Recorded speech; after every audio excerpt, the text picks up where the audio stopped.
Senhoras e senhores, hoje vamos falar de início sobre a reunião do G7, que está acontecendo na França, em que a grande imprensa disse que o Donald Trump teria cumprimentado o Lula e que não desenvolveram qualquer assunto.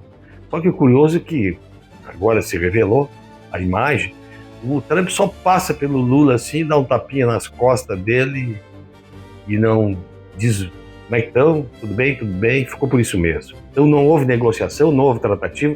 O Lula teria ido lá exclusivamente para falar com o Trump sobre aquele assunto, que ele queria rever as tarifas, e foi o G7 exatamente para isso. Não conseguiu, porque o Trump sequer deu qualquer conteúdo à iniciativa dele, sequer deu bola para ele.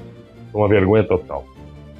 Mas o curioso é que nessa reunião do G7, perguntado pela imprensa a respeito do Brasil, Trump revela que está muito preocupado com o que está acontecendo no Brasil nessas eleições. Especialmente porque agora o Supremo Tribunal Federal acabou de determinar uma condenação ao filho do Lula, que vinha subindo nas pesquisas eleitorais. Ele trocou os filhos, mas o que ele disse é verdadeiro. O que está se vendo agora, senhoras e senhores, é um enfrentamento direto entre a perspectiva de democracia que os Estados Unidos têm e a democracia que nós aqui, o Piniquins, especialmente o PT e o Lula, entende que existe. Porque o Lula diz que uma declaração que ele prestou, entrevistado, agora há pouco, questão de minutos, ele diz que se o Trump quiser entender de Brasil, ele não precisa ouvir os filhos do Bolsonaro ou o próprio Bolsonaro, ele tem que ouvir o povo brasileiro, dando a entender que Trump não conhece a democracia, quando na verdade aquele país é exemplo de democracia e exemplo de tribunais. Tanto assim que agora aconteceu esse evento e isto decorreu deste inquérito aberto em 2019.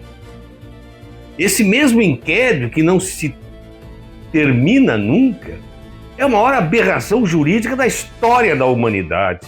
Nenhuma democracia do mundo tem um inquérito aberto eternamente, em que qualquer sujeito, em qualquer circunstância, se enquadra no tipo penal que eles entendem. E entenderam que Eduardo Bolsonaro ir aos Estados Unidos e propor aquelas situações todas que ele estava sofrendo, as perseguições, que ele estaria atentando contra a democracia, quando todos da esquerda fizeram isso o tempo todo, buscando até cortes internacionais, etc, e nunca se cogitou de dizer que haveria atentado contra a democracia. Não! É ato natural da busca do direito. Qualquer um tem direito de buscar, chamado lá na nossa Constituição e em todos os ordenamentos jurídicos, chamado direito de petição. O que é isso? É o direito de buscar a tutela jurídica nas cortes em que, eventualmente, se possa buscar as tutelas jurídicas. Ele estava perseguido e é razoável, justo e natural que ele buscasse refúgio nos Estados Unidos. Então se criou toda essa celeuma. E aí eu fiz uma análise que é muito interessante. Primeiro, o inquérito do fim do mundo, aberto, como dizia Marco Aurélio de Mello, e que não se extingue, e que qualquer um dentro dele é enquadrado ao alvedrio, ao bel prazer do ditador da toga, Alexandre de Moraes. E que deve devolver, se nós levarmos a sério as devoluções que deve haver agora pelo Banco Master, deve devolver as importâncias que recebeu, 80 milhões e mais 50 milhões.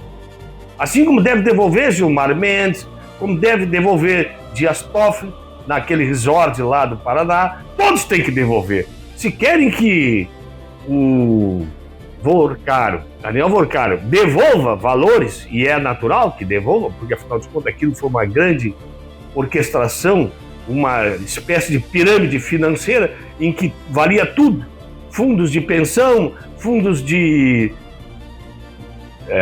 até de governos, como na Bahia, porque ali foi a gênese do governo da Bahia, ali nasceu o escândalo do Vorkar, do Banco Master, e Daniel Vorkar, por consequência, ali, com Jacques Wagner e aquele ministro lá do Rui Costa, da Bahia. Ali nasceu. Eles criaram um monstro.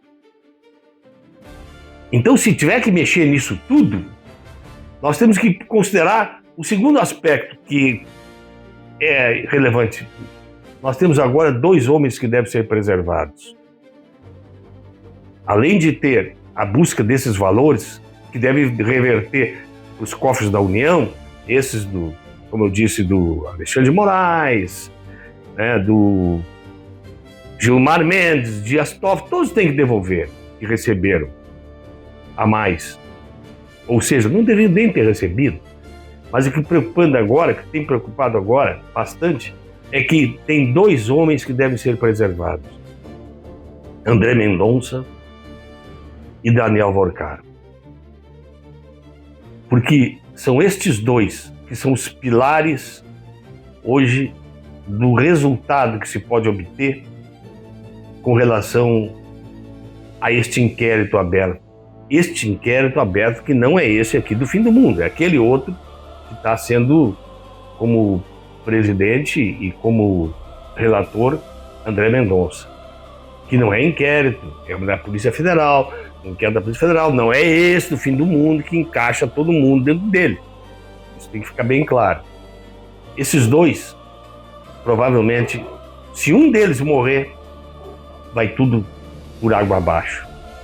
André Mendonça teve um enfrentamento sério agora há pouco, muito sério, com Gilmar Mendes, que queria colocar dentro da ideia de que este inquérito que está na relatoria, que não é só um inquérito, mas também é um processo que está correndo no Supremo Tribunal Federal, porque é uma investigação paralela, que esta investigação estaria indo no mesmo caminho da Lava Jato. E houve um enfrentamento pessoal entre os 2. Alexandre, o André Mendonça disse claramente, não se trata da Lava Jato. Eu não vou por esse caminho, porque isso aqui, a situação é diferente. E o que eu tenho para revelar, se ele colocou claro e bem alto e bom som, o que eu tenho para revelar é muito sério. Nós estamos diante de uma máfia organizada em que tem metralhadoras, tem fuzis, tem armas com número raspado. É um verdadeiro crime organizado. É muito pior do que qualquer outra coisa. Não é crime do colarinho branco, é muito mais sério do que isso. E aí, Gilmar Mendes, nesta situação, se recolheu. Houve um enfrentamento entre os 2, ficou claro isso. Então, essas 2 situações são claras. Nós estamos diante de uma situação difícil em que a nossa República vai enfrentar. E eu não sei o que vai dar nisso, mas uma coisa me preocupa. Nós estamos diante de uma situação divisa. E eu não sei por onde vamos. Mas o que é certo, que eu estou verificando, é que aquele delegado federal lá atrás que disse que tudo se resolve de alguma forma, está perdido. E nós não sabemos onde vamos parar.